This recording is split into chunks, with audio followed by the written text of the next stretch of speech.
Pakistan Peoples party کا موقف عوام کے سامنے رکھنا تھا. سب سے پہلے میں سٹارٹ کرنا چاہوں گا کرونا وائرس کی سچویشن کے حوالے سے. آج جو صبح کی اطلاعات ہیں، پچھلے 24 گھنٹے میں 201 پاکستانی کرونا وائرس کی وبا سے اللہ کو پیارے ہوئے ہیں. یہ شو کرتا ہے کہ سچویشن کتنی خطرناک اور سچویشن کتنی گمبھیر ہے. اور میں ساری قوم کے سامنے، ساری قوم کو یہ بتانا چاہوں گا کہ پہلی ویو جب کرونا وائرس سے پاکستان بالکل بھی پریپیئرڈ نہیں تھا، تب بھی 200 سے اوپر اموات کسی ایک دن میں پاکستان بھر میں نہیں ہوئی تھی. صرف یہ نمبر اگر ہم سمجھ لیں، جو لوگ یہ سمجھتے ہیں کہ کرونا وائرس کی وبا سے پاکستان نے قابو پا لیا ہے یا ہمارا یہ وبا کچھ نہیں کر سکتی، صرف یہ نمبر جو ہے ہمارے لیے سفیشینٹ ہے اس چیز کو، اس تاثر کو اپنے ذہن میں بٹھانے کے لیے کہ سچویشن کتنی خطرناک ہے. ایران کی سچویشن آپ نے فرسٹ ویو میں بھی دیکھی اور آپ ابھی بھی دیکھ رہے ہیں. بھارت کی سچویشن اس وقت آپ دیکھ رہے ہیں کہ سچویشن کتنی خطرناک ہے، کتنی پریشان کن ہے. میں سمجھتا ہوں کہ نمبرز کو دیکھنے کے بعد ہم سب کو یہ فیصلہ کر لینا چاہیے کہ انشاءاللہ زندگی رہی تو اگلے سال رمضان المبارک پھر آئے گا. عید کا سیزن انشاءاللہ پھر آئے گا. لیکن اگر کوئی پیارا ہم سے بچھڑ گیا تو وہ عید، وہ رمضان واپس نہیں آئے گا اس کے لیے، اس کے خاندان کے لیے. ہمیں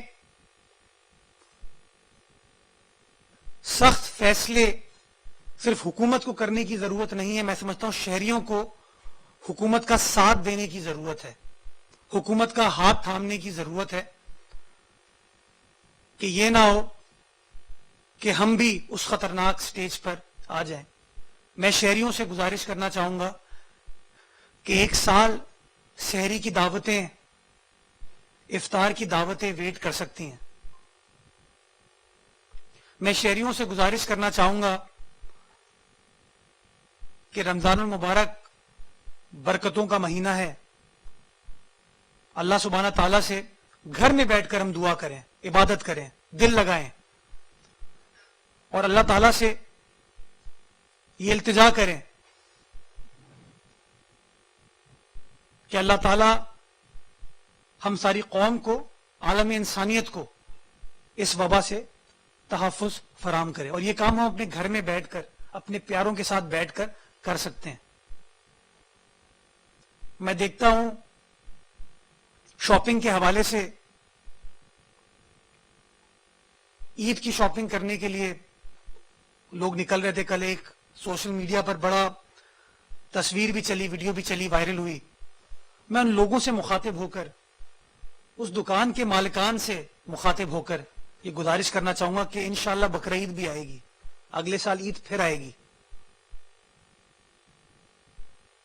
سماجی فاصلہ قائم کریں، سماجی فاصلہ اختیار کریں، غیر ضروری طور پر گھروں سے نہ نکلیں، ماسک پہنیں. وہ تمام تدابیر جو ہم نے پہلی ویو میں کی تھیں، وہ تدابیر اگر ہم ایک بار پھر فالو کر لیں، ہاں کچھ پرسنل ذاتی نقصان ہو سکتا ہے لیکن کسی کی جان سے بڑھ کر وہ نقصان نہیں ہوگا. کوئی مالی نقصان ہو سکتا ہے، کوئی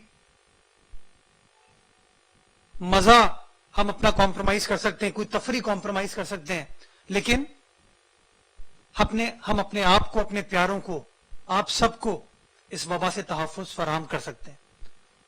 دوسری بات جو اچھی چیز پچھلے 24 گھنٹے میں ہوئی وہ یہ کہ 1,17,000 پاکستانیوں نے اپنے آپ کو ویکسینیٹ کیا۔ یہ بہت اچھی ڈیولپمنٹ ہے کہ کہاں پچھلے 2-2.5 ماہ میں 60-65 روز میں 19 لاکھ لوگوں نے صرف ویکسینیٹ کیا تھا، صرف کل کے روز 1,17,000 پاکستانیوں نے ویکسینیٹ کیا۔ یہ ایک بہت اچھا، میں اسد عمر صاحب نے جب صبح ٹویٹ کیا مجھے بڑی خوشی ہوئی وہ میسج دیکھ کے کہ ایک اچھی پازیٹیو ڈیولپمنٹ ہے کہ 1,17,000 لوگوں نے اپنے آپ کو ویکسینیٹ کیا۔ لیکن میں وفاقی حکومت کو یہ بتانا چاہوں گا کہ 1,17,000 کا نمبر اس لیے اب آ رہا ہے کہ آپ نے وہ ریسٹرکشنز کو اب ختم کرنا شروع کیا ہے۔ پہلے 70، پھر 60، پھر 50، اب 40 پہ آپ آ گئے۔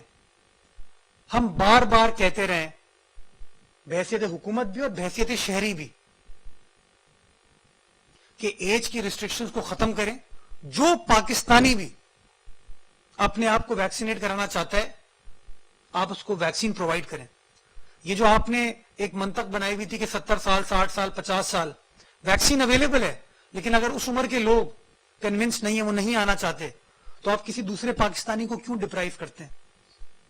آپ میں سے بہت سارے لوگ ہیں جو ابھی بھی 50 سال سے کم عمر ہیں، آپ سب ویکسین لگانا چاہتے ہیں، بہت سارے لوگ ہمیں ریکویسٹ کرتے ہیں۔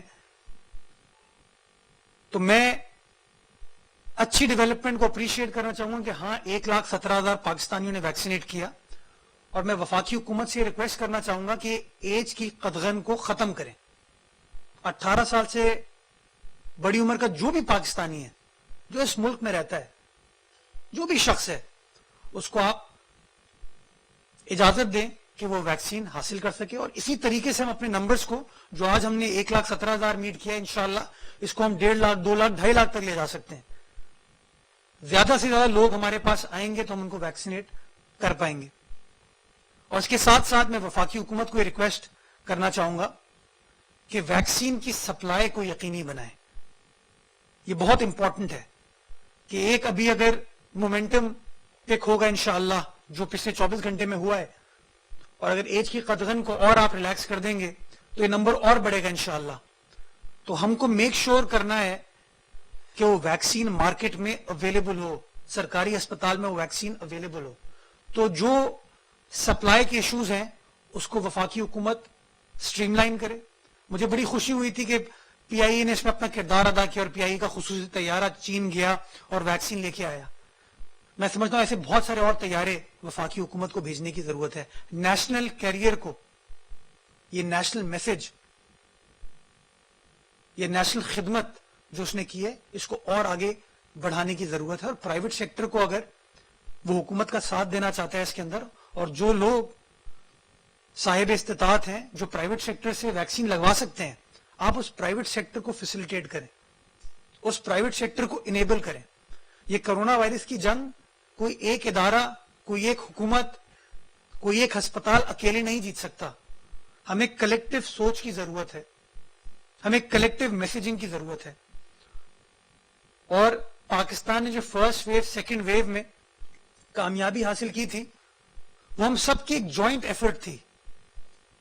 ہر ادارے نے محنت کی، نیک نیتی کے ساتھ محنت کی، ہر حکومت نے کام کیا، کسی نے پہلے کیا، کسی نے بعد میں کیا، بٹ کام کیا۔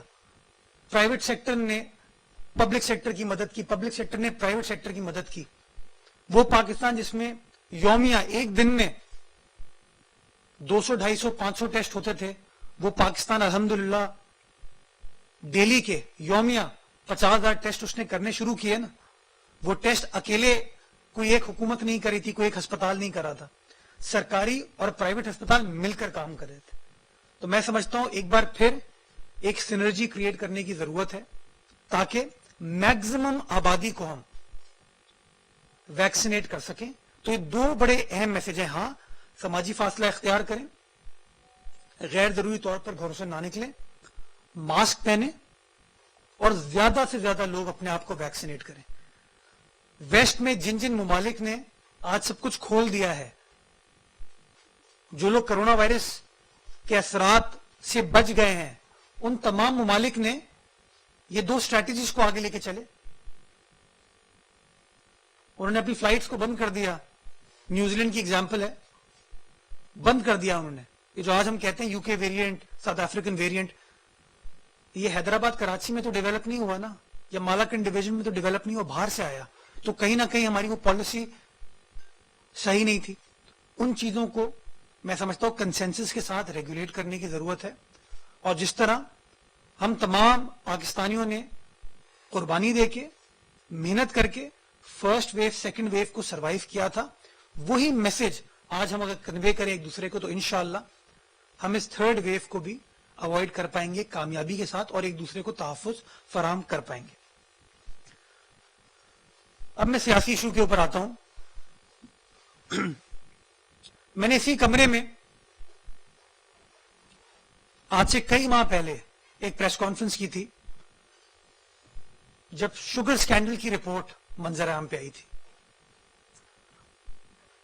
ہر وقت یہ جو پی ٹی آئی کے ہمارے دوست ہیں وہ شوگر کے حوالے سے بات کرتے تھے کہ سب کچھ اومنی گروپ کی وجہ سے خرابی ہوتی ہے.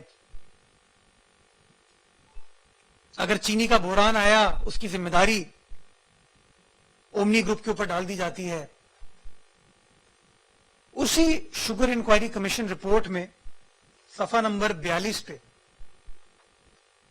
پیرا 113 میں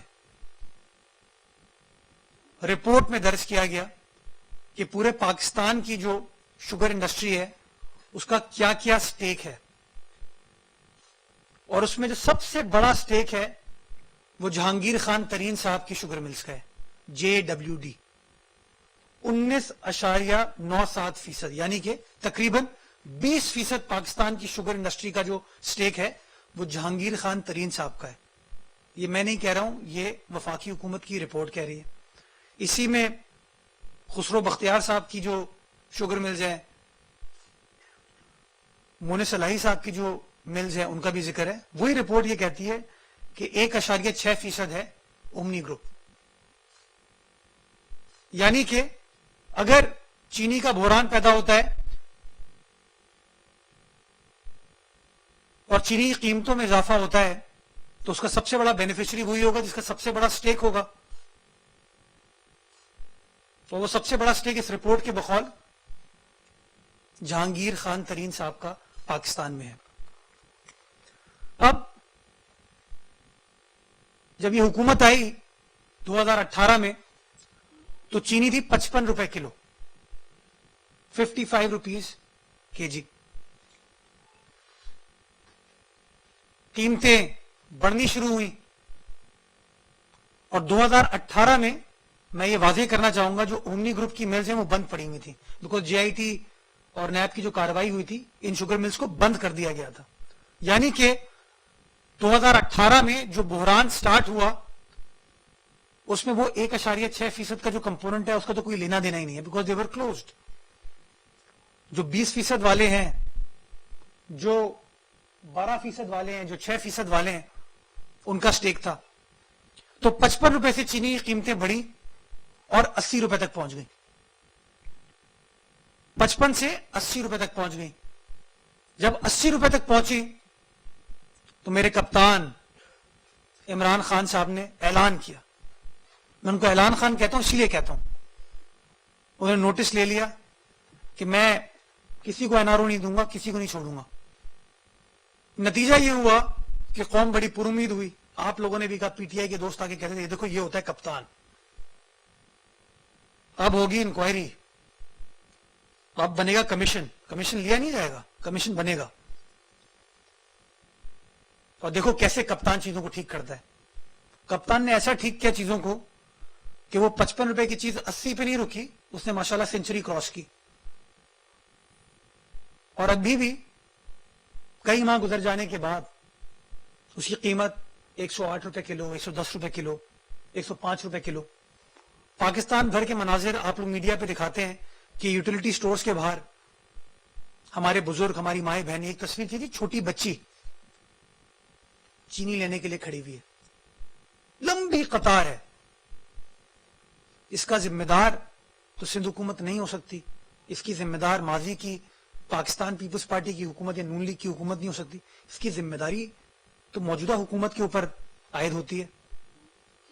لیکن نوٹس نوٹس نوٹس, کام زیرو, اعلان بہت سارے, اعلان بے شمار, کام دشوار. گزارش میں یہ کر رہا ہوں کہ میں نے اس زمانے میں اس شوگر انکوائری کمیشن رپورٹ کا ایک پیراگراف آپ لوگوں کے سامنے پڑھ کے سنایا تھا, اور میں نے کہا تھا کہ شہزاد اکبر صاحب دنیا بھر کی چیزوں کا نوٹس لیتے ہیں, وزیر اعظم نوٹس لیتے ہیں. اگر اس رپورٹ کو غور سے پڑھ لیں تو وہ رپورٹ چارج شیٹ ہے موجودہ وفاقی حکومت کے خلاف, ماضی کی حکومت کے خلاف نہیں. ماضی کی حکومتیں تو 55 روپے کلو پہ چینی چھوڑ کے گئی تھیں, موجودہ حکومت کے خلاف. اور میں اس کی 2 لائنیں آپ کے سامنے پڑھنا چاہتا ہوں, 2 لائنیں صرف. صفحہ number 72, paragraph number 236, 236. With the increase in prices due to export, hoarding and market manipulation, the sugar sector earned an extra profit of rupees 40.5 billion as shown in the table below. یعنی کہ shortage create کرنے کی وجہ کیا بتائی انہوں نے؟ Due to export. Export کرنے کا فیصلہ کس نے کیا؟ میں نے اس دن بھی بتایا تھا, آج پھر بتاتا ہوں آپ کو. یہ رپورٹ کہہ رہی ہے, میں نہیں کہہ رہا, واجد ضیاء صاحب کی غالباً رپورٹ تھی کہ ایکسپورٹ کی وجہ سے یہ چیزیں ہوئیں. اسی رپورٹ میں اسد عمر صاحب کے حوالے سے بتایا گیا, پیراگراف نمبر 225 پہ, he explained that the country was in dire need of foreign exchange at that time, and since there were sufficient stocks of sugar available in the country, the decision to export was justified. یعنی کہ export کو اسد عمر صاحب بھی justify کر رہے ہیں.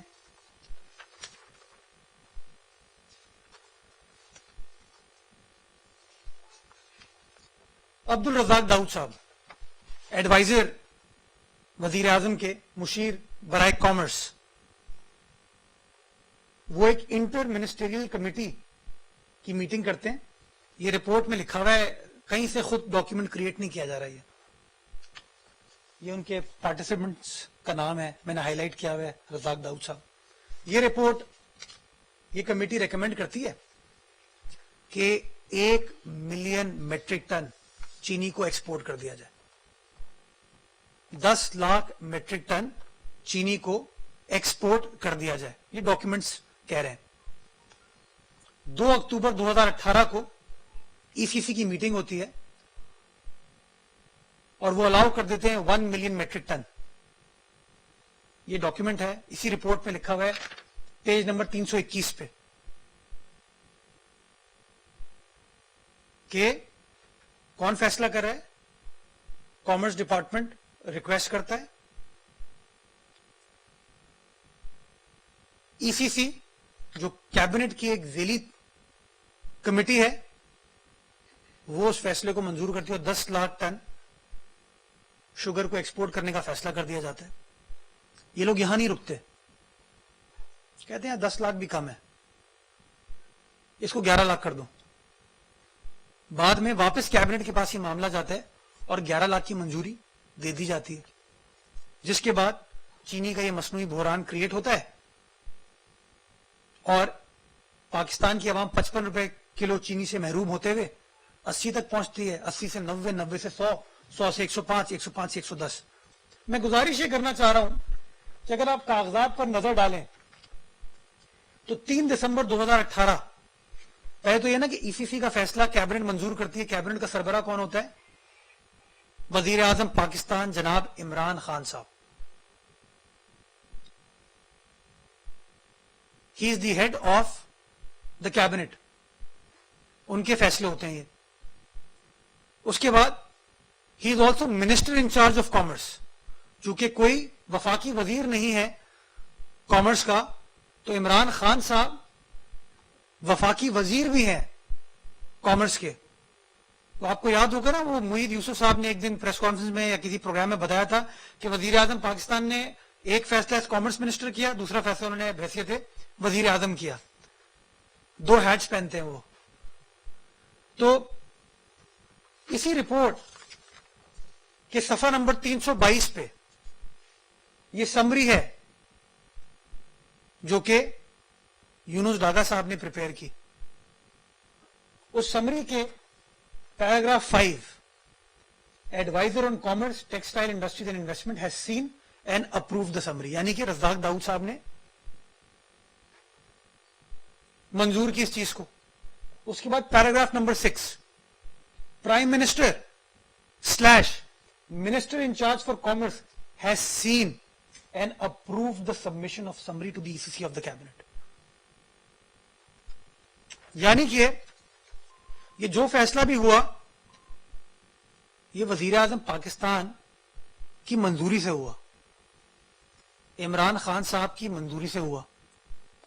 اور sugar inquiry commission report کہتی ہے, برملا کہتی ہے کہ اس ایکسپورٹ کے فیصلے سے شارٹیج کریٹ ہوئی تو مافیا سرگرم ہوئی, اور مافیا سرگرم ہوئی تو 55 روپے کی چیز 80 سے ہو کے آج 110 105 روپے پر کھڑی ہوئی ہے.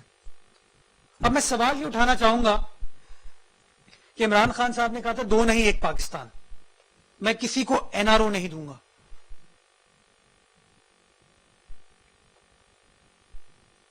کیا اس وقت 1 پاکستان ہے یا 2 پاکستان؟ ماضی کے وزرائے اعظم کو, وزراء کو تو بلا لیا جاتا ہے, گرفتار کر لیا جاتا ہے. آج بھی خورشید شاہ گرفتار ہوئے ہیں, لیکن موجودہ وزیر اعظم سے کوئی سوال نہیں پوچھ رہا, کوئی سوال نہیں پوچھ رہا, کوئی رزاق داؤد صاحب سے سوال نہیں پوچھ رہا,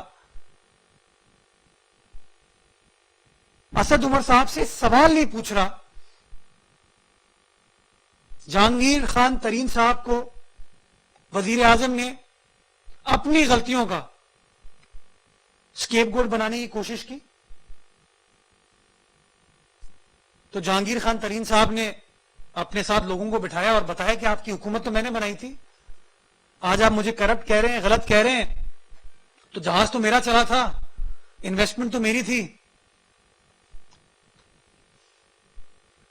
تو ان کو NRO دینے کی کوشش کی جا رہی ہے.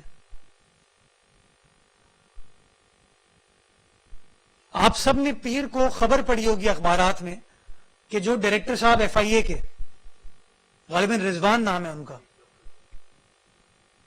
جو انویسٹیگیٹ کر رہے تھے اس معاملے کو, ان کو ہٹا دیا گیا. کس کی ریکویسٹ پر ہٹایا گیا؟ جو لوگ وزیر اعظم کہتے ہیں میں بلیک میل نہیں ہوں گا, ماشاءاللہ ان لوگوں کو بلا بھی لیا کل. تو میں یہ کہنا چاہوں گا اعلانات سے باہر نکلے نا. وہ 55 روپے کی چینی جو آپ 110 پر لے آئے ہیں, 100% ایسکیلیشن 2.5 سال میں, یہ ان کی حکومت کا کارنامہ ہے کہ 55 روپے کی چیز کو ماشاءاللہ 110 پر لے گئے. اس کے بارے میں کوئی بات نہیں کرتا, اس کی ذمہ داری ان شواہد, ان ڈاکیومنٹس پر مبنی اگر آپ بات کرتے ہیں تو عمران خان صاحب کے اوپر جاتی ہے. آپ سب کو پتا ہے کہ اس زمانے میں جہانگیر خان ترین صاحب آفیشل میٹنگ میں بیٹھتے تھے. کس کیپیسٹی میں بیٹھتے تھے؟ اور جہانگیر خان ترین صاحب وہ آدمی ہے جس کو سپریم کورٹ آف پاکستان نے, یہ کہتے ہیں نا بار بار عمران خان صادق اور امین ہے, کیونکہ سپریم کورٹ نے اس کو صادق اور امین ڈکلیئر کیا ہے, تو اسی سپریم کورٹ آف پاکستان نے جہانگیر خان ترین صاحب کو کے خلاف فیصلہ دیا. پھر کوئی کارروائی نہیں ہوتی, ان کو پاکستان سے باہر جانے کی اجازت دے دی جاتی ہے. آصف علی زرداری صاحب تو آج بھی ٹریول نہیں کر سکتے ہیں, آج بھی نام ECL پہ ہے. فریال تالپور صاحبہ آج بھی ٹریول نہیں کر سکتی, ان کا نام ECL پہ ہے. ہمارے بے شمار وزراء, لیڈران, زرداری صاحب کو اریسٹ کر لیا جاتا ہے. فریال تالپور صاحبہ کو اریسٹ کر لیا جاتا ہے, ہمارے پارٹی کے چیئرمین کو نیب سمن کرتی ہے, ہم سب اپیئر ہوتے ہیں. ان لوگوں کے لیے کوئی اور پاکستان ہے. میں بتانا یہ چاہوں گا جہانگیر خان ترین صاحب کے لیے دوسرا پاکستان اس لیے ہے کہ ان کے جو سو کالڈ جرائم ہیں, جس کے اوپر نشاندہی یہ رپورٹ کری اور عمران خان صاحب خود بھی کرتے ہیں, اس کے ساتھ کون تھا؟ وہ عمران خان صاحب خود تھے, اور اس لیے وہ این آر او دینے کی کوشش کی جا رہی ہے. میں ڈیمانڈ کرنا چاہوں گا کہ کیوں نیب اس میں سرگرم نہیں ہوتی, کیوں ایف آئی اے کارروائی نہیں کرتی. اتنا بڑا ایک اومنی گروپ کے حوالے سے, فیک اکاؤنٹس کے حوالے سے کہانی کریٹ کی گئی تھی, سپریم کورٹ نے پھر اس پہ ایک سو موٹو نوٹس بھی لے لیا تھا. گرفتاریاں ہوئیں. آج سندھ کا وزیر اعلیٰ کراچی سے اسلام آباد جاتا ہے کیس فیس کرنے کے لیے. Elected chief minister, constitutional head Asif Zardari صاحب ہوں, فریال تالپور صاحبہ ہوں, وہ کراچی سے اسلام آباد جاتے ہیں کیسز کو فیس کرنے کے لیے. اومنی گروپ جو کہ سندھ کا ایک بزنس گروپ ہے, جس نے یہاں انویسٹمنٹ کی ہوئی ہے, جس نے روزگار فراہم کیا ہوا, اس کی ملوں کو بھی آپ نے بند کر دیا,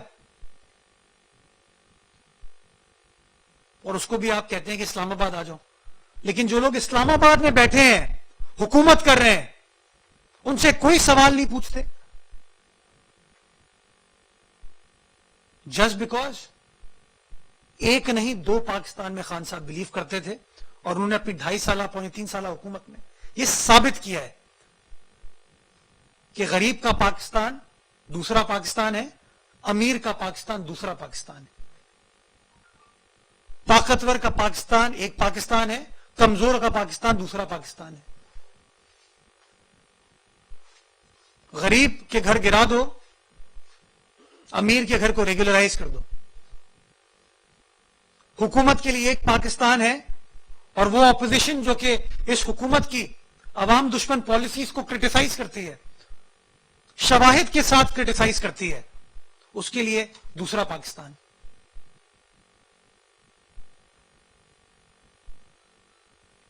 سپریم کورٹ کو بھی اس معاملے کو دیکھنا چاہیے, نیب کو بھی اس معاملے کو دیکھنا چاہیے, ایف آئی اے کو بھی دیکھنا چاہیے کہ 55 روپے کی چیز 110 روپے کی ہو گئی ہے, لیکن نہیں, کوئی کارروائی نہیں, کوئی کچھ نہیں, ساری کارروائیاں اپوزیشن کے لیے. Last but not the least, Sheikh Rashid صاحب 2.5 سال تک کہتے رہے کہ میں نے ریلوے کو تبدیل کر دیا ہے. پاکستان ریلویز سعد رفیق کے زمانے میں تباہ ہو گئی تھی, میں نے ٹھیک کر دیا سب, اور یہ چورن منجن وہ 2.5 پونے 3 سال تک آپ کو بھی بیچتے رہے, ہمیں بھی بیچتے رہے. آج اسی پارٹی کا, اسی سیاسی جماعت کا اعظم سواتی وفاقی وزیر ہے, وہ کہتے ہیں پاکستان ریلویز تباہ ہو گئی ہے. یہ میں نہیں کہہ رہا ہوں, یہ ان کی حکومت کے اپنے وزراء کہہ رہے ہیں. فواد چودھری کہتے ہیں کہ چاند دیکھنا سائنس اینڈ ٹیکنالوجی کا کام ہے. شبلی فراز صاحب کہتے ہیں نہیں. فواد چودھری صاحب نے بار بار پاکستانی قوم کو اچھی خبر سنائی کہ ہم لوگ خود کفیل ہو گئے ہیں, سائنس اینڈ ٹیکنالوجی بڑا اچھا کام کر رہی ہے, اور میں بار بار ان کو مبارکباد پیش کرتا تھا اس کے اوپر, پولیٹیکل ڈفرینسز اسائڈ, کہ پاکستان وینٹیلیٹرز خود بنا رہے ہیں اور زبردست کام کر رہے ہیں. میں نے خود یہاں بیٹھ کے اپریشیٹ کیا ہے فواد چودھری صاحب کو, ایک بار نہیں کئی بار, کہ یار پاکستان کی خدمت اور اچھا کام ہو رہا ہے. اب شبلی فراز صاحب آ کے کہتے ہیں کہ نہیں, وہ تو وینٹیلیٹرز ٹھیک ہی نہیں ہے. مطلب یہ ان کی حکومت کو اگر کوئی سمرائز کرنا چاہے نا, پہلے کہتے تھے کہ سب کچھ ماضی کی حکومتوں کا کیا دھرا ہے, اب موجودہ وزیر کہتے ہیں ماضی کے وزراء کا کیا دھرا ہے.